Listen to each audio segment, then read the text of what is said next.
যায় ওই ৩৩ কোটি দেবতার ভিতরে এই শান্তি নাই, কথা বলেন ঠিক কিনা? হিন্দু ভাইরা ৩৩ কোটি দেবতার পূজা করে, ৫০০ দেবতার নামও মুখস্থ বলতে পারে না।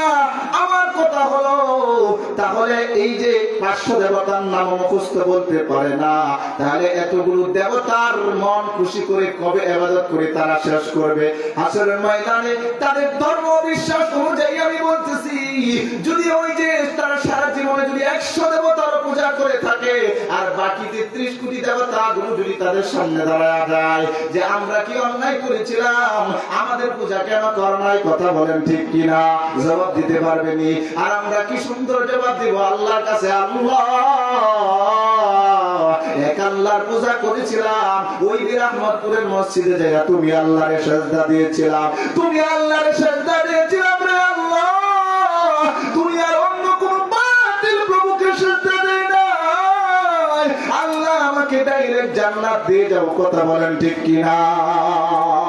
মুসলমানরা আমরা সেজদা দেই এক আল্লাহকে, এই জন্য এক আল্লাহকে মানেন আমার হিন্দু ভাইরা রে, এক আল্লাহকে মানার দাওয়াত আপনাদেরকে দিলাম। আল্লাহু আকবার বলেন।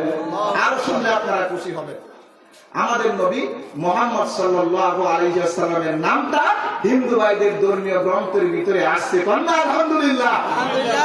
দেখেন, হিন্দু ভাইদের মত অনুযায়ী, ধর্মীয় বিশ্বাস অনুযায়ী যুগ হলো